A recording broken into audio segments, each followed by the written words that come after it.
एक बिजनेस आपको बता सकता हूं जो मैंने किसी पॉडकास्ट में नहीं बताया। ये अगर कोई करेगा बहुत बड़े लेवल का धंधा बनेगा। बिजनेस स्टार्ट करता है, सबसे पहला माइंडसेट उसको क्या रखना चाहिए? दो सबसे बड़ी गलती, सेल बढ़ जाएगी अगर दोनों चीजों पे आदमी काम करे। सबसे पहले किसी को स्टार्टअप करना है, आप क्या सजेस्ट करना चाहेंगे TR3 ऑडियंस के लिए?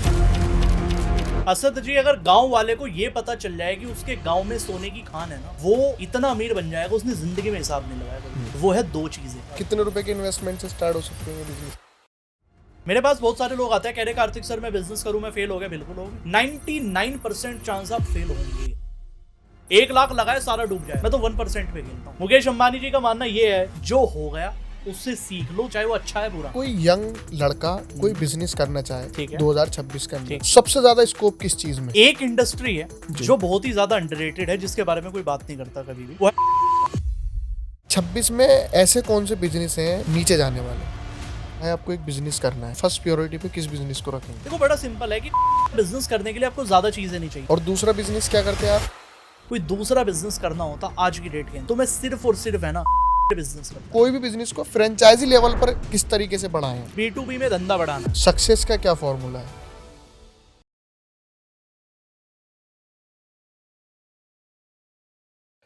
आज का पॉडकास्ट उन लोगों के लिए होने वाला है जो सपना देखते हैं किसी कारोबार को करने का। बहुत सारे लोग ऐसे होते हैं जो बहुत गरीब फैमिली से होते हैं, मिडिल क्लास फैमिली से होते हैं, और उनका सपना होता है कि यार हमें जॉब नहीं करनी, हमारे पास 2-3 या 4-5 लाख रुपए का बजट है और हमें सिर्फ बिजनेस करना है, हमें बिजनेस स्टार्ट करके उसको बहुत बड़ा बनाना है। लेकिन उनके पास कोई रोड मैप नहीं होता, कोई उनके पास कोई मेंटोर नहीं होता, कोई उनको समझाने वाला नहीं होता। तो आज का ये पॉडकास्ट जिसने देख लिया, मुझे पूरी उम्मीद है कि वो कोई ना कोई बिजनेस ज़रूर करेगा अगर उसको इच्छा है तो सबसे पहले मैं कार्तिक धीमान सर का बहुत बहुत स्वागत करता हूँ द सेट टॉक पर। Thank you so much Asad ji, first of all for inviting me, और आई एम वेरी हैप्पी आज आपके शो में आने के लिए। और क्योंकि मैंने आपकी बहुत सारी क्लिप्स देखी और मतलब आपकी क्वेश्चनिंग मुझे बड़ी अच्छी लगती है कहीं ना कहीं। Thank you sir. तो इसलिए मैं तैयार हुआ। मैं क्या शूट करता है कहीं ना कहीं, आप यकीन नहीं मानोगे, ये मैं 1 महीने बाद शूट कर रहा हूँ आज पॉडकास्ट का एक्चुअली। अच्छा। मतलब मैंने बीच में बंद किए हुए थे शूट काफ़ी सारे, तो मैं मतलब 2-3 महीने में एक कर रहा था, बट आपके इन्विटेशन को मैं मना नहीं कर पाया। मैं क्या करता है आपकी बार कहीं ना कहीं। Thank you so now I am ready, और आज आपके हवाले है जो आप पूछना चाहो। आई एम रेडी पूरी तरीके से। Thank you so much. मेरा सवाल सबसे पहले ही मेरा ये सवाल था जी। कि कोई भी आदमी जब बिजनेस स्टार्ट करता है तो सबसे पहला माइंडसेट उसको क्या रखना चाहिए? क्योंकि हम किसी जॉब में जब जाते हैं तो एक सैलरी होती है। हमको डे 1 से, मैं आपके पास जॉब करने जाऊंगा तो एक सैलरी आप मुझे कहेंगे कि भाई आप असद आपको 20,000 रुपये देंगे, तो उसमें मुझे एक श्योरिटी मिल जाती है। लेकिन बिजनेस स्टार्ट करने से पहले हमारे पास कोई श्योरिटी नहीं होती कि बिल्कुल। आपको इतना, मतलब इसका प्रॉफिट मिलेगा। तो सबसे पहला स्टेप अगर कोई बिजनेस स्टार्ट कर रहा है तो उसको क्या माइंडसेट रखना चाहिए? उसका सिर्फ एक ही माइंडसेट होना चाहिए सर जी, कि आज के टाइम में अगर किसी को बिजनेस करना है, जी बिजनेस इतना बड़ा चैप्टर है, मतलब इसको 1 या 10 मिनट में, 15 मिनट में, या जी 1-1 घंटे के अंदर भी बताना बड़ा मुश्किल होता है। बट अगर मैं बताऊं कि अगर कोई नौकरी छोड़ के कोई स्टूडेंट पढ़ाई के साथ साथ बिजनेस करना चाह रहा है, उसका सिर्फ एक ही चीज पे ध्यान होना चाहिए, वो है प्रॉफिट पे। कई बार क्या होता है, हम है ना प्रॉफिट भूल जाते हैं बड़ा बनने के चक्कर में। आप देखो दुनिया में जितने भी बिजनेस लोग करते हैं, स्पेशली कोई भी मिडिल क्लास आदमी बिजनेस करता है, उसका पहला ध्यान प्रॉफिट में होता ही नहीं कभी भी। उसका ध्यान होता है सिर्फ अच्छा दिखने पे, कि मैं बिजनेसमैन दिखूं, बनना नहीं है, दिखना है। एक्चुअल में वो कपड़े उस तरीके से पहनेगा, वो एक बड़ी सी चेयर लगाएगा सोफे वाली, बिल्कुल है ना, ऑफिस बनाएगा बड़ा अच्छा, कहीं ना कहीं उसका प्रॉफिट पे ध्यान नहीं होता। लोग कहते हैं आपको पैसा बर्न करना पड़ता है। बॉस देखो, बड़ा सिंपल फंडा है। आप अमीर बाप की औलाद नहीं हो, आपका कोई, मैं कह रहा हूं, पिताजी अंबानी नहीं है, चाचा अडानी नहीं है। आपको क्या करना है, आपका ध्यान सिर्फ ये होना चाहिए, आज अगर मैंने धंधा शुरू किया, कल प्रॉफिट चाहिए। अगर ये माइंडसेट है, अगर कोई नॉर्मल आदमी भी रखना शुरू कर दे, उसका जो दिमाग है सिर्फ एक ही जगह दौड़ेगा, प्रॉफिट कमाने पे। अगर आज मैं किसी चीज का बिजनेस कर लूं, आज मैं पानी की बोतल का बिजनेस कर लूं, मेरा ध्यान ये होना चाहिए, चाहे मैं 100 रुपए कमाऊं, आज कमाऊं। जी एक्चुअल में लोगों का क्या होता है, मुझे प्रोडक्ट बेहतर बनाना है, मुझे मार्केटिंग अच्छी करनी है, मुझे सर ब्रांडिंग अच्छी करनी है, मुझे वेबसाइट अच्छी बनानी, मुझे ये अच्छा करना है। बाबूजी प्रॉफिट कब कमाओगे एक्चुअल में? आप, मैं कह रहा हूं, छाती ठोक के बता रहा हूं असद जी, आप लोगों का केस उठा के देख लो, किसी आदमी का बायोडाटा उठा के देख लो, उसके धंधे में फेल होने की सबसे बड़ी वजह यह है, उसका पूरी दुनिया में सब जगह ध्यान है, एक फाउंडर के मन में, जो नया बंदा बिजनेस करता है, उसके मन में क्या चल रहा है? अरे मैं आपको बड़े लेवल की बात बता रहा हूँ, उसके मन में चलता है यार मेरे ऑफिस में यार एक वो लड़की आती है, उसका चक्कर चल रहा है मेरे उसकी स्टूडेंट के साथ, कहीं ना कहीं ये बढ़िया नहीं है, उस उन पे नजर रखता हूँ 1 दिन 2 दिन, फिर उसके मन में चलता है यार HR पता नहीं काम क्यों नहीं कर रहा यार, उस बंदे को वो सैलरी बढ़ाने की बात कर रहा है, उसका पूरा दिन ध्यान वहां है। वो सोच रहा है पैकेजिंग में, यार सोच रहा हूँ येलो पैकेजिंग के बजाय रेड पैकेजिंग कर दूं, यार एक काम कर दूं, पैकेजिंग का वेंडर बदल के वहां से करवा लेता हूं, वहां से अच्छी पैकेजिंग बनेगी। पैसा कब कमाओगे? ये तो चलो कभी खत्म नहीं होगा।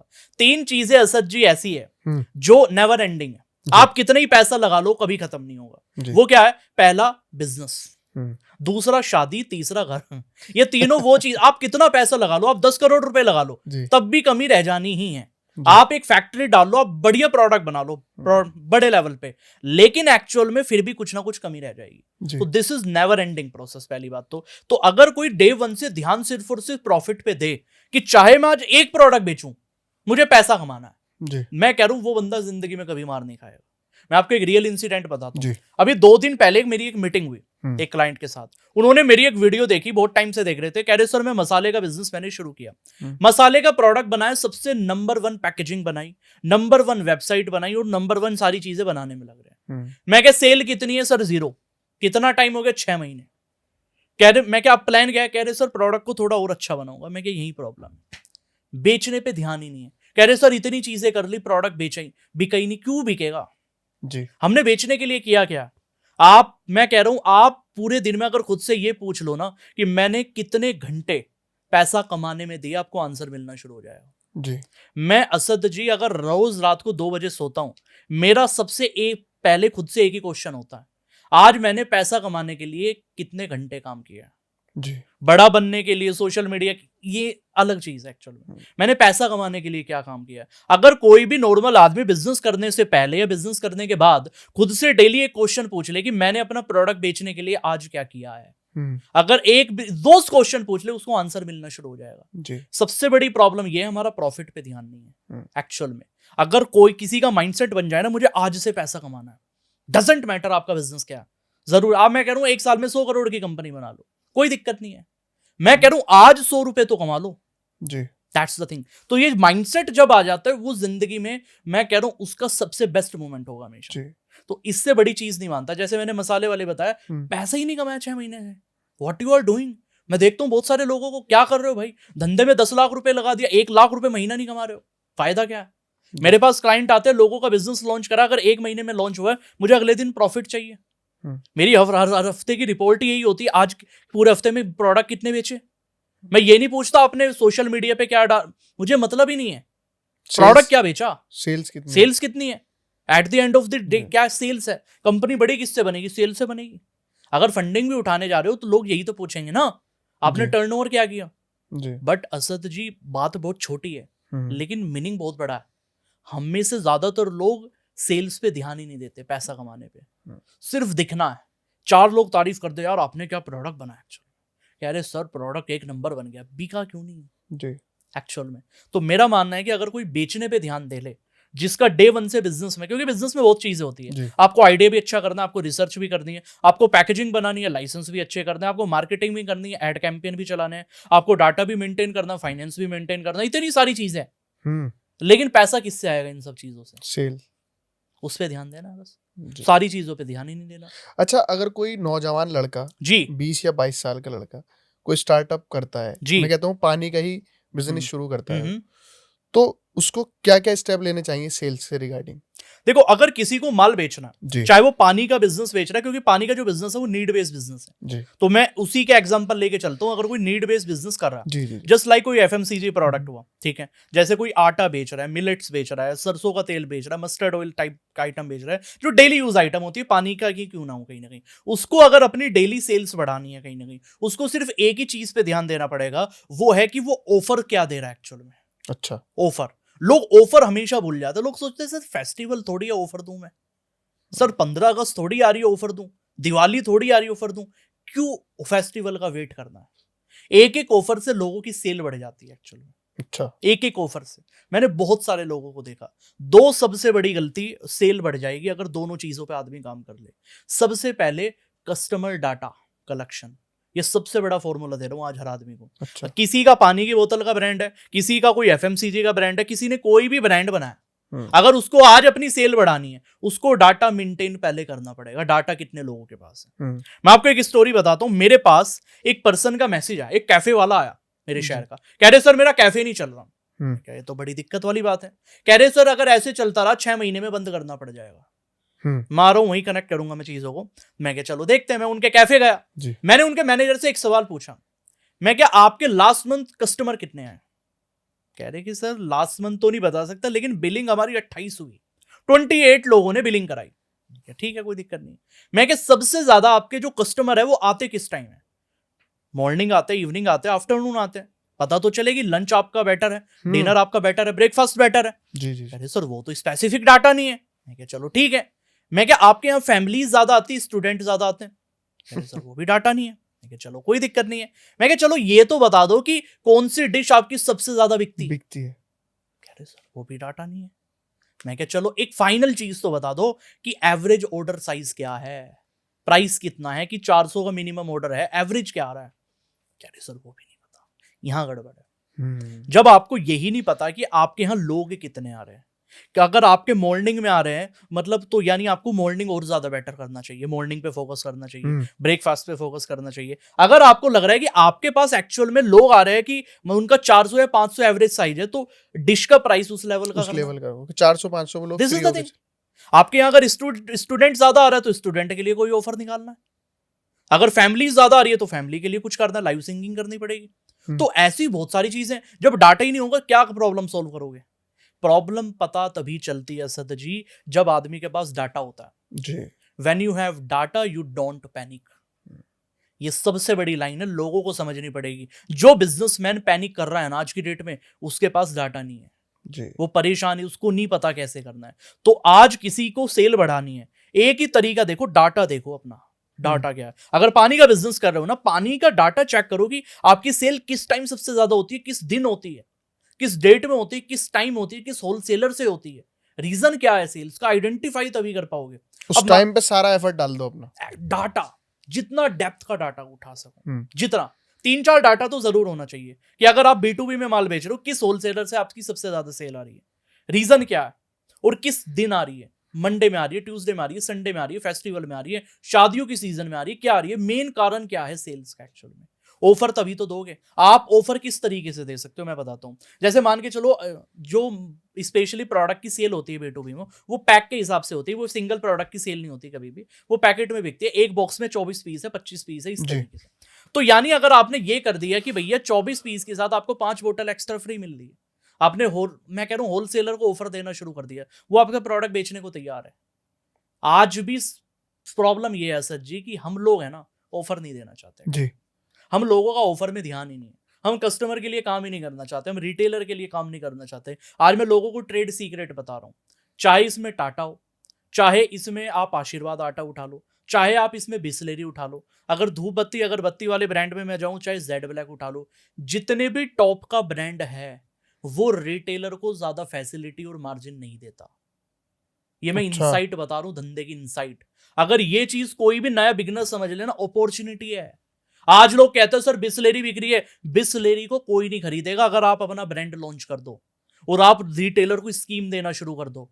आपके एरिया में दबदबा बनेगा कब?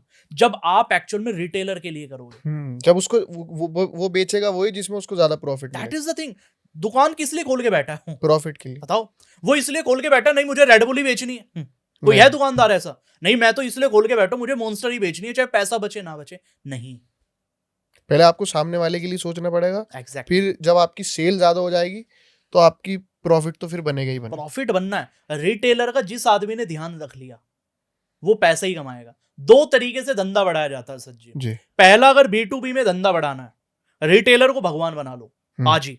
रिटेलर के लिए जो कर सकते हो, जैसे अपने बच्चे के लिए आदमी करता है, बच्चे के लिए कहता है ना, काम से आता है चॉकलेट लेके जाता है ना, कि भैया चलो 2-3 दिन हो गए मैं बच्चों के लिए मोमोज लेके नहीं गया, आज घर पे मोमोज लेके जाऊंगा, आज कोई दिक्कत नहीं। रिटेलर का इसी तरीके से ध्यान रखना पड़ता है जी। रिटेलर को बच्चे की तरह ट्रीट करना पड़ता है। यार 4 दिन से स्कीम नहीं दी, आज स्कीम देता हूं रिटेलर को। यार इसको मैं हर बार 1 घंटा लेट माल पहुंचाता हूं, आज इसको 3 घंटे पहले माल दूंगा। एक्चुअल में ये मेरे से हर बार माल लेता है, टाइम पे पेमेंट देता है, इसको मैं आज सबसे ज्यादा डिस्काउंट दूंगा जो आज तक नहीं किया। जब इस तरीके से बच्चे की तरह ट्रीट करना शुरू कर दोगे ना, उस दिन गेम चेंज हो जाएगा एक्चुअली। क्योंकि आपका जो धंधा है वो रिटेलर से आ रहा है, लेकिन आप B2C अगर कर रहे हो, आप वेबसाइट के थ्रू माल बेच रहे हो, सोशल मीडिया 2026 चल रहा है, और 2030 से पहले जो आदमी का बिजनेस सोशल मीडिया पे नहीं होगा वो धंधा खत्म हो जाएगा, नहीं बचेगा। अच्छा। चाहे किसी की कपड़े की दुकान हो, चाहे किसी का सैलून हो, चाहे किसी का टी-शर्ट का बिजनेस हो, चाहे किसी का फूड बिजनेस हो, चाहे कोई ठेला क्यों ना लगाता हो, धंधा सिर्फ उसी का चलेगा आने वाले 5 साल में जिसका सोशल मीडिया पे अकाउंट होगा और जो रील डाल रहा होगा डेली बेसिस। बाकी सब खत्म हो जाएंगे। आज आप देखो, एक शहर के अंदर, छोटे शहर के अंदर 1-2 कैफे है जो वीडियोस बना रहे हैं, ठीक है, चाहे इसमें मोबाइल एसेसरीज है। आप JJ कम्युनिकेशन देख लो कैसे चला, सिर्फ उसी बेसिस पे चला, कंटेंट के बेस पे लोगों ने करोड़ों के धंधे किए, करोड़ों के एक्चुअल में। तो आज के टाइम में किसी दुकानदार को अपनी सेल बढ़ानी है, पता सबको है, करता कोई नहीं है। एक बिजनेस का हमेशा रूल है, 100 में से 80% लोग जानते हैं क्या करना है और 20% करते हैं, कर नहीं पाते 100 के 100%, करते 20% ही है। आप देखो, एक फूड कैफे है, अगर मेरे शहर में कोई फूड कैफे है, वो वीडियो बना के बहुत पॉपुलर है, डेली का 1 लाख का अगर वो धंधा कर रहा है, तो मैं कह रहा हूं पता सबको है, जिगरा कहां से लाएगा? शर्म आती है लोगों को भैया, शेमलेस होना पड़ता है, शर्म से बाहर निकलना पड़ता है। तो धंधा होगा, शर्म भैया बेचनी पड़ेगी, सीधी सी चीज है एक्चुअल में। तो लोग शर्माते हैं कहीं ना कहीं। अब लोगों को लग रहा है नहीं मेरा काम चल रहा है, भैया बर्बाद हो जाओगे, एक भी कस्टमर नहीं आएगा पूरे दिन में, एक भी। सोशल मीडिया ट्रस्ट बनाती है। असद जी, मैं इंदौर था अब से 1.5 महीने पहले जी, 1.5 महीने पहले मैं इंदौर था, मैं उज्जैन गया, मंदिर गया महाकालेश्वर में। सो हुआ क्या कि मेरे पास सामान बहुत ज्यादा हो गया शॉपिंग करते टाइम, और मैं ये भूल गया मैं फ्लाइट से आया था। तो मुझे पता कि वहां लगेज की एक लिमिट है, ठीक है। तो मुझे एक एक्स्ट्रा बैग चाहिए था, लगेज चाहिए था। तो मैंने क्या किया, अब सोचो मैं कहां से ढूंढूंगा, वहां ब्लैंकेट नहीं चल रहा था उस टाइम पे। तो मैंने क्या किया कि मैंने सीधा इंस्टाग्राम पे सर्च किया बैग्स इन इंदौर। जो टॉप पे मुझे 2-3 अकाउंट देखे, मैंने उनकी देखी, किसकी वीडियोस मैंने देखी, जेन्युइन जिसका लगा, मैंने उसको सीधा कॉल मिला दी, मैंने बैग ले लिया। अब सोचो मैंने क्या किया, नॉर्मल आदमी भी तो यही करेगा। वो क्या करेगा, कहीं या तो गूगल मैप की लोकेशन देखेगा। आज के टाइम में आज भी 50% से ज्यादा ब्रांड की गूगल मैप पे लोकेशन नहीं है, बताओ नहीं। किसी की वेबसाइट है नहीं, सोशल मीडिया पे नहीं है। लोगों का ट्रस्ट बनता है, social media is your visiting card. पहले आपको अपने धंधे के है ना, अपने बिजनेस के विजिटिंग कार्ड छपवाने पड़ते थे, आज नहीं छपवाने। मेरा कोई विजिटिंग कार्ड नहीं है, कमाल की बात। लोग फिर भी जानते हैं, लोग फिर भी, क्लाइंट उतना है, लोगों से ज्यादा धंधा करता हूं, विजिटिंग कार्ड मेरा नहीं है जी। विजिटिंग कार्ड मेरा क्या है, मेरा इंस्टाग्राम है जिसपे 6,30,000 फॉलोवर है, वो मेरा विजिटिंग कार्ड है। उससे बड़ा विजिटिंग कार्ड कोई हो नहीं सकता। लोग विजिटिंग कार्ड मुझे देते हैं, मैं तो इवेंट में भी लोगों को कहता हूँ भैया भगवान कसम मत दो, कोई फायदा नहीं। मैं जाता हूँ इवेंट में, इतने कार्ड कम से कम जेब में लेके आता हूँ, और मैं बस ये नहीं बता सकता मैं कहाँ रखता हूँ, उन्हें फेंकता कहाँ हूँ, बस बता नहीं सकता एक्चुअल में। कोई फायदा नहीं है, मुझे नहीं याद रहता कहीं ना कहीं एक्चुअल में। लेकिन अगर आप मुझे मैसेज कर दो सोशल मीडिया पे, आपने मेरे से फॉलो करा लिया अपना अकाउंट, तो मैं आपको रेगुलर देखता रहूंगा। तो बताओ विजिटिंग कार्ड पावरफुल है, वो पावरफुल है, वही पावर। तो अगर मैं बैक टू द टॉपिक आऊं, अगर सेल किसी को बढ़ानी है, ऑनलाइन B2C में काम कर रहे हो, तो भैया कंटेंट बनाना पड़ेगा। आपकी आज कपड़े की दुकान हो, आपका ठेला हो, आपका कोई भी बिजनेस कर रहे हो, सोशल मीडिया पे नहीं है, खत्म हो जाओगे, एक कस्टमर नहीं आएगा जी। ये फैक्ट है, सच है, ये होना ही होना। अगर आपको दिन का 10,000 का धंधा है भैया, तो वो होगा तभी जब आप वीडियोस बनाओगे। B2B में काम कर रहे हो, रिटेलर को भगवान बना लो, ये 2 पे काम कर लो, मैं कह रहा हूँ जिंदगी में कभी धंधे में दिक्कत नहीं आएगी जी, कभी भी जी। अच्छा, 2026 के अंदर अगर कोई अपना स्टार्टअप स्टार्ट करना चाहता है, क्योंकि AI और टेक्नोलॉजी का दौर है, और ऐसा लगता है कि बहुत बड़ा रिवॉल्यूशन आने वाला है, ठीक है। क्योंकि पहले लोग जब कोई भी बिजनेस स्टार्ट करते थे तो इतनी जल्दी चीजें चेंज नहीं होती थी, लेकिन अब हर 3 महीने में ट्रेंड चेंज हो रहा है, हर 3 महीने में लोगों के टेस्ट चेंज हो रहे हैं। तो 2026 में आप क्या सजेस्ट करना चाहेंगे कि अगर किसी को स्टार्टअप करना है, स्पेशली TR3 ऑडियंस के लिए, ठीक है, क्योंकि मेट्रो सिटी में तो पॉसिबल नहीं है कि कोई नया स्टार्टअप वहां जमा दे, लेकिन 1 लाख की आबादी वाले शहर से वो स्टार्ट कर सकता है और वहां से पैर जमा के अपने फिर वो बाहर जा सकता है। तो क्या कर सकता है? असद जी, अगर गांव वाले को ये पता चल जाए कि उसके गांव में सोने की खान है ना जी, वो इतना अमीर बन जाएगा, उसने जिंदगी में हिसाब नहीं लगाया कभी। और वो सोने की खान क्या है ना, ये पता जिस दिन चल गई लोगों को, मैं बता देता हूँ, वो है 2 चीजें। अच्छा। एक जैगरी, शक्कर, यूपी हरियाणा दिल्ली सब लोग जानते हैं। शक्कर किस तरीके से बनती है हमारे यहाँ लोग वैल्यू नहीं करते। हम्म, गांव में क्या कहते हैं, अरे शक्कर है भैया, पड़ी हुई है लोगों के पास 10 किलो 20 किलो 50 किलो, गांव के अंदर ऐसे पड़ी हुई है कहीं ना कहीं, लेकिन शहर में वही 400 रुपए किलो बिक रही है। अच्छा। जो गांव में, शहर में, नॉर्मल कस्बे में जो 60 रुपए 70 रुपए किलो है, वो पैकेजिंग बना के प्रीमियम प्रोडक्ट में 400-500 रुपए केजी बिक रही है, और हम ही बेच रहे हैं। सो मैं कहना एक्चुअल में क्या चाह रहा हूं, ये सोने की खान है। अगर किसी गांव वाले को आज के टाइम में बिजनेसमैन बनना है, उसको शहर जाने की जरूरत नहीं है। गांव से शुरू करो, जैगरी उठा लो, देसी घी में आ जाओ, हनी में आ जाओ, पिकल में आ जाओ, अचार में आ जाओ, मैं कह रहा हूं ऑर्गेनिक मसाले में आ जाओ। ये 5 तरीके के बिजनेस है। आंख बंद करके प्योर चीज बेचो, क्योंकि शहर वाले ढूंढ रहे हैं हमें प्योर चीजें मिल जाए। देसी घी 5000 किलो भी खरीदने को तैयार है लोग। कितने रुपए के इन्वेस्टमेंट से स्टार्ट हो सकते हैं ये बिजनेस? मैं कह रहा हूं आपको स्केल किस लेवल पे करना है। आप आपकी कैपेसिटी अगर 100 प्रोडक्ट बेचने की है, आप 25,000 से शुरू कर लो, दिक्कत क्या है। मैं आपको एक सिंपल कैलकुलेशन बता देता हूं। अगर किसी को जैगरी का बिजनेस शुरू करना है, वो कैसे हो जाएगा, सिंपल कैलकुलेशन है। अगर कोई लाख रुपए में भी शुरू करना हो सकता है, कैसे मैं बता देता हूं। देखो 10,000 रुपए का आएगा आपका ट्रेडमार्क रजिस्ट्रेशन, 5,000 का आप फसाई का लाइसेंस मांग लो, ऐसे 2-3 लाइसेंस अपने मान लो, टोटल 15,000 के लाइसेंस, 60 to 70 रुपीज की जैगरी आती मार्केट में, होलसेल रेट पे आपको मिल जाएगी। मान के चलो आपने 10 किलो जैगरी उठा ली, क्या कॉस्ट लगी, 700 रुपए लगी। मैं कह रहा हूं चलो 100 किलो उठा लो, 7,000 रुपए लगे। क्या लगी कैलकुलेशन, कुछ नहीं लगी। टोटल कितना, अगर मैं 10,000 रुपए की आपका रॉ मटेरियल मान के चलूं, तब भी 25,000 रुपए आपके लगेंगे। पैकेजिंग की अगर मैं कॉस्ट मान के चलूं 10,000, चलो मैंने पैकेजिंग की कॉस्ट भी जोड़ ली, तब भी आपका 35,000 रुपए लगेगा कहीं ना कहीं। वर्किंग कैपिटल 20,000 की जोड़ लूं, तब भी ज्यादा पैसा नहीं लगेगा। मैं कह रहा हूं अगर मैं 15,000 आपकी वेबसाइट के भी जोड़ लूं, आपकी सोशल मीडिया मार्केटिंग के लिए एक एडिटर भी हायर करना पड़ रहा है, लोगो डिजाइनर भी रखना पड़ रहा है, तब भी 80,000 रुपए से एक पैसा नहीं होगा, लगेगा एक्स्ट्रा। ये हमारे माइंडसेट में बन जाता है, सर हमें बैकअप भी तो चाहिए, हमें ये कुछ नहीं चाहिए भाई। शुरू करने में कुछ नहीं लगता। एक्चुअल में पता क्या, लोग घबराते बहुत हैं। और असद जी बिजनेस है ना, कभी घबराने वाले आदमी का काम नहीं है जिंदगी में। मैंने कल एक अपनी उसमें इंस्टाग्राम का चैनल था, मैंने उसमें एक लाइन डाली थी, कंट्रोवर्सी हो गई थी, पूरी रात रिप्लाईज चले उसमें। मैंने ये बोला था बिजनेस करना है ना, एक मर्द का काम होता है। मर्द में कोई जेंडर की बात नहीं कर रहा, मर्द में उस मैस्कुलिनिटी की बात कर रहा हूं, मैं उसकी बात करूं जिसके अंदर जिगरा होता है, हिम्मत, जज्बा, फियर नहीं होता आदमी। बिजनेसमैन के पास फियर नहीं होता कभी, उसको डर नहीं लगता। जिस आदमी को डर लगता है वो बिजनेस नहीं कर सकता, उसको आज ही छोड़ देना चाहिए। अगर वो कर रहा है 2 साल बाद बंद करना पड़ेगा। बिजनेसमैन की सबसे बड़ी क्वालिटी, फियर होना ही नहीं चाहिए, डरना ही नहीं चाहिए। अच्छा, 1% डर नहीं होना चाहिए। प्रोडक्ट चलेगा नहीं चलेगा, ये किस बात का डर है। आप देखो कितने बड़े बिजनेसमैन है, करोड़ों के लोन, फर्क पड़ रहा है, शाम को वाइन पी रहा है, वाइट आज वाइन पिएंगे, ये होता है। माइंडसेट ही वही है। यहाँ लोगों का क्या है, मिडिल क्लास आदमी को 1,000 रुपए देने, रात को नींद नहीं आ रही है यार, उसके 1,000 रुपए कैसे दूं। अबे भाई तू लाख रुपए की प्लानिंग बना रहा है धंधे की, कह रहा 1,000 रुपए कैसे दूं। प्रॉब्लम ये है। आप किसी मिडिल क्लास आदमी से पूछो प्रॉब्लम क्या है, कह रहे कार्तिक सर पूछो मत, मेरी वाइफ मेरे से शाम को लड़ती, ये उसकी प्रॉब्लम है जिंदगी की। बिजनेसमैन से पूछो वो क्या कहता है, अरे भैया मुझे बैंक से लोन नहीं मिल पा रहा है, कहीं ना कहीं दूसरे बैंक से बात करनी पड़ेगी। प्रॉब्लम बहुत जमीन आसमान का अंतर है एक्चुअल में। मैं कह रहा हूं नॉर्मल आदमी उलझा हुआ कहां है, 250 रुपए का रिचार्ज नहीं हो रहा, इस महीने का रिचार्ज कैसे करूं। अमीर आदमी से पूछो, उसको साले को टेंशन है इस महीने लाख रुपए की सेल कैसे करूं। ये बिजनेसमैन को टेंशन है। ये फर्क है मिडिल क्लास और उसमें बिजनेसमैन। और बिजनेसमैन आदमी बनता माइंडसेट से, जिगरे से बनता है। मैं आदमी को देख के बता देता हूं ये बिजनेस कर भी पाएगा नहीं कर पाएगा। आप जेब में 1 करोड़ रुपए लेके बैठा हो, मैं छाती ठोक के बता सकता हूं आपसे होगा ही नहीं। शुरू कर दिया वो बर्बाद ही होना है, क्योंकि लोगों की इतनी ऐसी शक्ल पे नहीं जाता हूं ऑब्वियसली, लेकिन लोग बिहेव ऐसे करते हैं, छोटी छोटी चीजों से डरते हैं। जिंदगी में वो आदमी कभी बिजनेस नहीं कर सकता जो खुद के डिसीजन नहीं ले पाता, जिसको फैसला करने के लिए माँ बाप का सपोर्ट चाहिए कि सर मम्मी पापा से पूछना पड़ेगा बिजनेस करना है नहीं करना है। एक्चुअली मम्मी पापा बताएंगे कि एम्प्लॉय को रखना है नहीं रखना है, मतलब मम्मी पापा ही बताएंगे किसको निकालना है किसको नहीं निकालना, मतलब मम्मी पापा ही बताएंगे पैकेजिंग किस कलर की होनी है, जबकि उनको कोई आइडिया ही नहीं है कि तुम क्या बिजनेस करने वाले हो।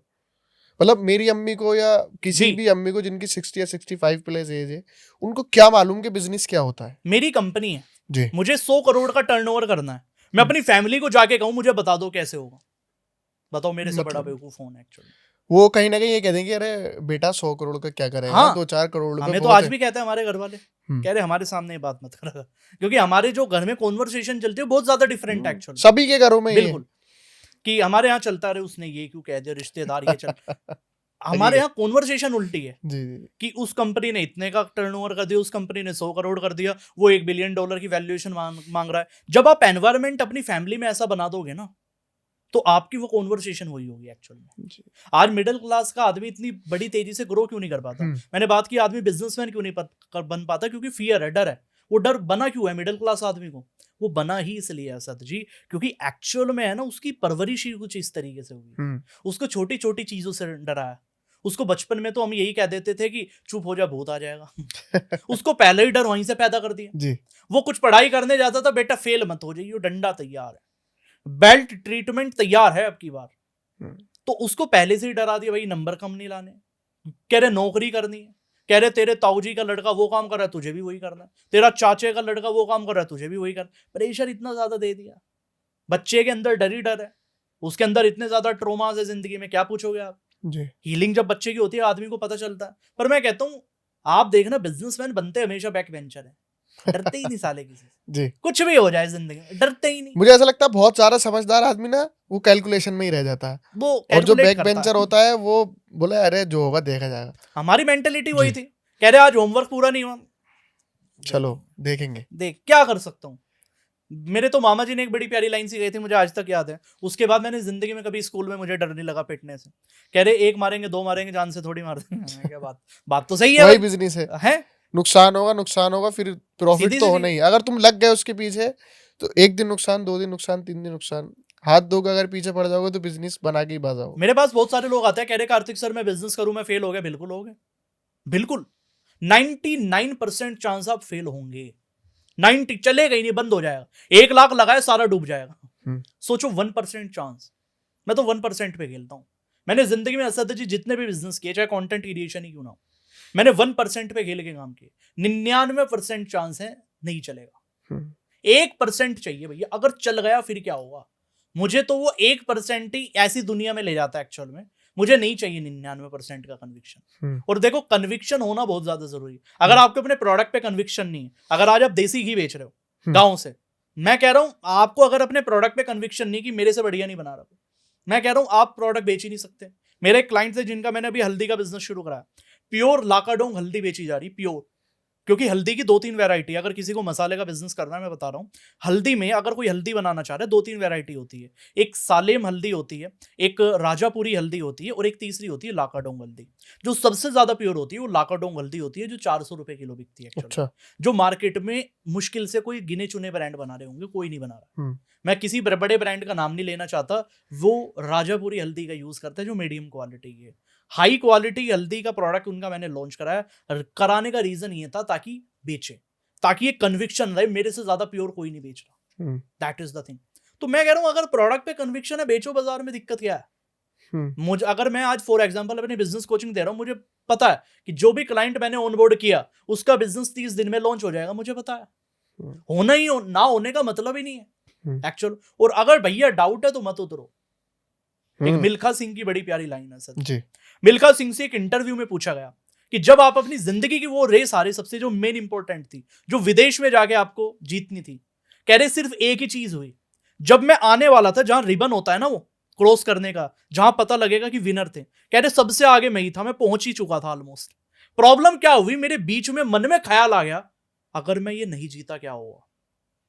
मेरी रिदम टूट गई पूरी भागने की। ये सोचते ही उनकी स्पीड डाउन हो गई और पीछे वाले निकल के आगे निकल गए, वो हार गए वो रेस। सोचो एक थॉट ने रिदम बिगाड़ दी जी। अगर कोई यहाँ बिजनेसमैन बैठ के ये सोच रहा है कि यार ये चलेगा नहीं चलेगा, सोचो उसने अपनी रिदम कहां से बिगाड़ी हुई। रिदम नहीं बिगाड़नी, मतलब ये सोच हटानी पड़ेगी कि चलेगा नहीं चलेगा, चलेगा। कन्विक्शन, या तो देखो कन्विक्शन खुद नहीं है, दूसरे कैसे कर पाएंगे। जब आप अपने काम को लेकर खुद कॉन्फिडेंस में नहीं हो तो सामने वाला कैसे आप पे ट्रस्ट करेगा। आप कह रहे हो मैं इंडिया का सबसे प्योर देसी घी बना रहा हूं, मैं इंडिया का सबसे प्योर मसाला बना रहा हूं जो एमडीएच भी नहीं बना रहा, आप क्लेम कर रहे हो। मैं कह रहा हूं आपके पास लाइसेंस नहीं है, मैं मान रहा हूं, पर आप क्लेम कर रहे हो क्योंकि आप प्योर बना रहे हो। लेकिन आपको खुद में ही डाउट है, यार पता नहीं प्योर है या नहीं है। नहीं बिकेगा, कितना ही जोर लगा लो, कितनी मार्केटिंग कर लो, 1 करोड़ मार्केटिंग में लगा लो, नहीं। कन्विक्शन चाहिए प्रोडक्ट को लेके। अगर आज मैं पानी की बोतल बना रहा हूं, मेरे से बढ़िया पैकेजिंग, मेरे से बढ़िया चीज नहीं है, चाहिए ही नहीं। एक बंदा नहीं है, डजेंट मैटर कोई आपका जो अपोजिशन ब्रांड है वो 100 करोड़ का हो, 1000 करोड़ का हो, भाई मेरे से बढ़िया नहीं हो सकता। ये माइंडसेट चाहिए एक्चुअल में, ये कमी है लोगों में, ये लानी पड़ती है। इसके लिए कोई ऐसा नहीं आपको बैकग्राउंड चाहिए। मैं हमेशा कहता हूं अगर कोई आप प्रोडक्ट बना रहे हो, आपके पास लाइसेंस नहीं है, छाती ठोक के बोलो प्योर बेच रहे हैं, लाइसेंस नहीं है क्लेम करा लेंगे बड़ी जल्दी, कोई दिक्कत नहीं है, लेकिन प्योर बेच रहे हैं, गारंटी है, यूज करके देख लो। एक्चुअल में आप देखो किशन भाई पटेल जिन्होंने अपना प्रोडक्ट डिटर्जेंट पाउडर लॉन्च किया था, निरमा उन्होंने लॉन्च किया था, निर्मल उनको प्रूफ था कि भैया मेरे से बढ़िया है नहीं, दुकानदारों ने मना कर दी, चाहिए ही नहीं प्रोडक्ट, निरमा वालों को मना ही कर दी, बिल्कुल चाहिए ही नहीं डिटर्जेंट पाउडर, साइकिल पे जा जाके बेचा, साइकिल पे जा जाके, उस टाइम की बात है। आज किसी को बोल दो ना एक्टिवा पे जाके प्रोडक्ट बेचना, अपना पानी आ जाएगा आंख में से, कह रहे सर कैसे बेच दूं, ऐसे तो नहीं, मैं तो फाउंडर हूं, मैं क्यों उठूं, मैं तो पेन भी नहीं उठाऊंगा नीचे से। जी जी जी, ये माइंडसेट हटाना पड़ेगा आपको, सारे काम वो एक लाइन बहुत अच्छी है कि जी, मालिक बनने से पहले अपने काम के लिए नौकर बनना पड़ता है। मैं कह रहा हूं मालिक तो नाम का ही होता है बिजनेसमैन का, लेकिन काम नौकर वाले ही करने पड़ते हैं। जी। आपको टीम को मनाना भी पड़ेगा, आपको सॉरी भी बोलनी पड़ेगी, आपको ईगो हटाना पड़ेगा। क्लाइंट आपको मुंह पे गाली देके जाएगा, उसकी सुननी भी पड़ेगी, क्योंकि वो गाली भी देगा और आपको बताएगा आपके प्रोडक्ट में ये फॉल्ट है। अगर ईगो में रह के ये मुझे ऐसे क्यों बोल रहा है, मैं तो फाउंडर हूं, मैं तो इतने करोड़ की कंपनी चला रहा हूं, आप अपग्रेड ही नहीं कर पाओगे बॉस। जी। आपको फीडबैक लेने पड़ते हैं लोगों से, 100 प्रोडक्ट बेचोगे 100 फीडबैक मिलेंगे, गड़बड़ कहां हो रही है। तो एक्चुअल में आज आपको ईगो हटा के नौकर वाला माइंडसेट लाना पड़ता है भैया। आज एक एम्प्लॉय नहीं है, उसका काम शायद खुद भी करना पड़े जी। शुरू में कंपनी ऐसी ही चलती है कहीं ना, आपको खुद सारे काम करने पड़ते हैं, बाद में सिस्टम बनते हैं। और सिस्टम बनने का ये भी मतलब नहीं कि आप में बहुत ज्यादा ईगो आ गया। एक्चुअल में ईगो होता है, बिजनेसमैन के अंदर होता है, होना भी चाहिए। जिस आदमी में ईगो नहीं वो बिजनेसमैन भी नहीं बन सकता कभी भी, सोचने वाली बात। बिजनेसमैन नहीं, मैं मानता हूँ कि आदमी के अंदर अगर ईगो नहीं है तो अपनी जिंदगी में कुछ भी हासिल नहीं कर सकता। हाँ फैक्ट है। अगर आप आज यहाँ से निकल के मेरे बारे में ये बोल के चले जाओ मेरे सामने कि यार असद भाई सब कुछ ठीक था लेकिन यार मजा नहीं आया, आप और अच्छा कर सकते हो, तो जब तक कि मेरा ईगो हट नहीं होगा, मैं आगे से अच्छा करूंगा ही नहीं। मुझे लगेगा हाँ यार कार्तिक भाई बड़े हैं, मुझसे बोल के चलेगा। जब तक ये बात मेरे ईगो पे नहीं आएगी ना, यार बोला क्यों इन्होंने, मैं इनको मतलब कार्तिक भाई को बताना जरूर है कि यार ये ऐसे नहीं होता कार्तिक भाई, मैं करके दिखाऊंगा। बिल्कुल सही बात है, तब तक आप बड़े ही नहीं बन सकते। फैक्ट है। मैं कह रहा हूँ 4 लोग स्पीकर स्टेज पे आके आपको ये बोल दे आप 100 करोड़ की कंपनी बनाओगे, आप 100 करोड़ की बनाओगे, आप नहीं बनाओगे। आपके मन में शायद क्लिक ना करे, लेकिन एक आदमी आके आपके मुंह पे आके बोल जाए तू 10 करोड़ की कंपनी भी बना दे, मेरा नाम पलट दी, वो लगेगी फैक्ट। वो जो 1 लाख रुपए लेके स्टेज पे चढ़ा है ना, उसकी वैल्यू नहीं है, वो जो हेटर मुंह पे आके बोल के जा रहा है ना एक्चुअल में। और मैं आपको सच बताऊं ना, किसी भी बिजनेसमैन का इंटरव्यू उठा लो, वो धंधा कर भी इसीलिए रहा है, उसने अपना पूरा जीवन लगा दिया कंपनी बनाने में, क्यों? उसको किसी ने जरूर कुछ ना कुछ कहा है, यही है और कुछ नहीं है एक्चुअल में। सोचो आदमी के लिए ईगो कितनी बड़ी होती है। मैं कह रहा हूं लड़कियां भूल जाती है, यार इसने कह दिया कोई दिक्कत नहीं, मूव ऑन। लड़के मूव ऑन नहीं करते किसी चीज, मैं कह रहा हूं वो नहीं छोड़ते किसी भी चीज से। उनको तो बचपन की बात याद आती है, अरे मेरे चाचा ने मुझे ये कहा था बचपन में, मेरे मामा ने ये कहा था। आदमी कभी नहीं भूलता, लड़कियां दूसरे दिन चीजें भूल जाती, आदमी कभी नहीं भूलता जी। और जो कभी कुछ नहीं भूलता वो जिंदगी में सबसे बड़ा बनता है। फैक्ट है, हमेशा बड़ा बनने का सूत्र यही है, ऑप्शन ही नहीं है। ईगो पे जब तक बात नहीं लगेगी, अगर कोई मेरे मुंह पे आके ये कह दे कार्तिक भाई 100 करोड़ की कंपनी 2 साल में तो नहीं बनती, 1.5 साल का लिख के टाइम देके जाऊंगा, वहीं का वहीं। लोग कहते हैं, मतलब मैं भी इसके खिलाफ हूँ, मुझे भी मतलब समझ में नहीं आता क्या किसी ने अगर यही वाली बात जो आप कह रहे हैं, अगर किसी ने बात बोली है तो यार वो पिन होनी चाहिए तुम्हारे, बिल्कुल। मतलब अरे हाँ यार भाई लोग तो बोलते हैं, भाई बोलते नहीं है, वो तेरे मुंह पे तुझे बोल के गया है कि तेरे अंदर इतनी क्वालिटी नहीं है, इतना केपेबल नहीं है कि तू इतना बड़ा बिजनेस बना सकता है। True. जब तक ये बात आपको फील ना हो तब तक आप बड़े बन भी नहीं सकते। वो गुड्डू भाई का डायलॉग है ना कि शुरू मजबूरी में किए थे, अब मजा आ रहा है। तो वही था कि शुरू करने का रीजन छोटा था, मतलब आप वो लोग जो कहते हैं ना कि मेरा सर रीजन बहुत ज्यादा स्ट्रॉन्ग है, मुझे ये कुछ नहीं है रीजन स्ट्रॉन्ग, स्टार्ट कर दो बस, रीजन खुद ब खुद आपको मिलता रहता है। और जहां आपको चेंज, मुझे ऐसा लगता है क्योंकि मैंने अपनी इस जर्नी में ये सीखा है कार्तिक भाई के, आप स्टार्ट किसी पर्पस से करते ही नहीं हो। ओके। आपको स्टार्ट कर देना चाहिए। अगर आपको लग रहा है ना कि यार, मैं आपको अपनी जिंदगी का एक छोटा सा बात बताना चाहूंगा, मैं अपनी जिंदगी उस फॉर्मूले पे गुजारता हूं कि मुझे अपनी लाइफ के 40, 45, 50 की एज में रिग्रेट नहीं करना। क्या बात। मैं अपनी लाइफ में 20, 22, 25 में सारे राइट क्लिक करता जा रहा हूँ कि मेरा दिल, मुझे सिंगिंग का शौक था, मैंने सिंगिंग की। क्या बात। मुझे सोशल मीडिया पे आना था, मैं सोशल मीडिया पे आ गया। मैं सक्सेसफुल हूँ या ना हूँ ये बात की बात है। मैं 50 साल की उम्र में बैठ के ये रिग्रेट नहीं करना चाहता कि यार मैं अगर वो कर लेता तो मैं ठीक हो जाता। मुझे सब कुछ करना है जो मेरे दिल में आएगा, रुक के करना है। मुझे पॉडकास्ट है, मुझे पॉडकास्ट करना है। सक्सेसफुल हो ना हो बात की बात है। किसी भी काम का आउटकम आपके हाथ में है ही नहीं। True. आपको अपना 100% देना है। मुझे पॉडकास्ट में अपना 200% देना है, मुझे देना है। मुझे नहीं पता रील चलेगी नहीं चलेगी, सही व्यूज बात। आएंगे या नहीं आएंगे, लेकिन मैं ये रिग्रेट तो नहीं करूंगा ना कम से कम 50 या 55 की एज में कि यार ये कर लेता काश। Very true. काश पे आप जिंदगी नहीं गुजार सकते। आप मरेंगे भी सुकून से नहीं अगर आपकी जिंदगी में काश बाकी रह गया तो। हकीकत ऐसा है। मुझे लगता है। नहीं, बिल्कुल ठीक लगता है। रिग्रेट नहीं होना चाहिए जी। जिंदगी में। जिस आदमी के पास रिग्रेट है वो जिंदगी में कभी आगे भी नहीं आगे बढ़ता नहीं एक्चुअल में। जी। रिग्रेट नहीं है, जो हुआ हुआ। मुकेश अंबानी जी अपने बेटे को सिखाते हैं। अनंत अंबानी से जब पूछा गया कहीं ना कहीं, उनसे पूछा कि आपके फादर की एडवाइस क्या है, कह रहे मेरे फादर हमेशा एक ही चीज कहते हैं। मुकेश अंबानी जी का मानना ये है, सबको यही कहते हैं कि जो हो गया उससे सीख लो 2 या 10 मिनट के अंदर, उसको छोड़ दो वहीं के वहीं, चाहे वो अच्छा है बुरा बुरा है। हमेशा। एक लाइन मुझे बड़ी फेमस लगती है कि आपको जितनी भी ज्यादा खुशी हो रही है, जितना भी बड़ा दुख है, 24 घंटे से ज्यादा नहीं होना चाहिए मैक्सिमम।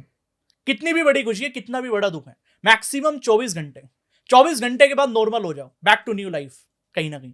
तो इसी मेथड से आप काम कर सकते हो, बाकी कुछ नहीं है जी। कार्तिक भाई मैं बताऊं ना, मैं अब कैसा फील करता हूँ। जी। जो लोगों के लिए बहुत ज्यादा बड़ी अचीवमेंट है ना, मुझे पता नहीं क्यों कभी कभी मुझे डाउट भी होता है डाउट आता है। मुझे बड़ी अजीब सा लगता है। मतलब लोग कोई गाड़ी खरीदते हैं या बाइक खरीदते हैं तो वो दिखाते हैं लाल का। मैं सोचता हूँ यार, मतलब तुम 20-25 लाख रुपए की गाड़ी लेके खुश हो गए, तुमने बहुत ज्यादा उसको शो ऑफ कर दिया। तुम अगर 20 लाख रुपए की गाड़ी में खुश हो रहे हो तो फिर तुम 3 या 4 करोड़ रुपए की गाड़ी तक तो फिर तो तुम मतलब 3-4 करोड़ की तो आप डाल ही नहीं फिर सकते तो इस तुम पे। पूरे शहर के अंदर मतलब ढोल नगाड़ा बजाकर लेकर आओगे उसे। मुझे पहले लोग लगता 2 था। लाख रुपए का 1.5 लाख रुपए का आईफोन खरीदने के बाद में उसकी 1 महीने स्टोरी लगा रहे हैं। तो जो लोग 1.5 लाख रुपए का फोन लाने के बाद में उसकी स्टोरी लगा के खुश हो रहे एक हैं, क्रिएटर है हमारे बड़े तो अच्छे वो दोस्त क्या ही हैं, करेंगे फिर। मैं नाम नहीं लूंगा उनका जी ऑन कैमरा। उन्होंने गाड़ी ली, मर्सिडीज ली उन्होंने। जी। उन्होंने एक स्टोरी नहीं डाली। मैं बैठा उनके साथ डिनर टेबल पे, मैं क्या सर स्टोरी नहीं डाली, कह रहे सर नहीं डालनी। क्यों? क्यों बेवजह इनकम टैक्स बुलवानी काम हुआ? बड़ा आदमी कभी डालता ही नहीं डालते ही नहीं। एक्चुअल में, फैक्ट है कहीं ना कहीं। मतलब ऐसी बहुत सारी चीजें हम लेते हैं, एक स्टोरी तक नहीं होती कहीं ना कहीं। पहले हमें भी शौक था, ऐसा नहीं हम भी नहीं, बिल्कुल सबको वैसे होता हो है। गए। हमें था शुरू शुरू में, अगर आईफोन लिया बिल्कुल अच्छे से वो उतारते हुए बिल्कुल एक वीडियो बनाएंगे अच्छे से कहीं ना कहीं। अब जीरो है, क्योंकि हमारा नेटवर्क ही उस लेवल का है कि अगर हम कोई 1 करोड़ की गाड़ी की भी अगर पोस्ट डाल रहे हैं ना, और बहुत ज्यादा दिखा के कर रहे हैं, तो वो बहुत छोटी चीज है। मतलब लोगों को ये पता चल जाता ना कि यार इसकी मतलब इसके लिए 1 करोड़ रुपए की गाड़ी ना बहुत बहुत बड़ी बड़ी चीज है। बात है। तो इसकी टोटल आदमी की वैल्यू 5-7 करोड़ रुपए की जज कर लेगा आदमी। आप फैक्ट है, बिल्कुल सच बात है। तो जरूरत ही नहीं है यार। मतलब बड़ा सोचो, कुछ 10-20 लाख रुपए की गाड़ी खरीद के लाल कपड़ा उतार के क्या अब मतलब। तो सीए ही मना कर देता है, कह रहे जी। रहने दो मत करो। अच्छा, मेरा एक सवाल था कि अगर कोई यंग लड़का कोई बिजनेस करना चाहे ठीक है 2026 के अंदर, ठीक है। तो सबसे ज्यादा स्कोप किस चीज में है? क्योंकि कोई इस टाइम ऐसा चल रहा है कि कार्तिक भाई, यंग लोग ना स्टार्टअप की तरफ, बिजनेस की तरफ ज्यादा जा रहे हैं। मुझे ऐसा लगता है क्योंकि मैं भी उसी एज से आता हूँ। ठीक है। तो 2026 के अंदर आपको सबसे ज्यादा स्कोप किस चीज में लगता है जिस पर लोगों की नजर नहीं है अभी? एक इंडस्ट्री है जी। जो बहुत ही ज्यादा अंडररेटेड है, जिसके बारे में कोई बात नहीं करता कभी भी एक्चुअल में। मतलब आजकल के लिए वो थोड़ी सी ओल्ड फैशन है, बट मेरे हिसाब से इससे बड़ी इंडस्ट्री नहीं बनेगी कोई। वो है आयुर्वेदा।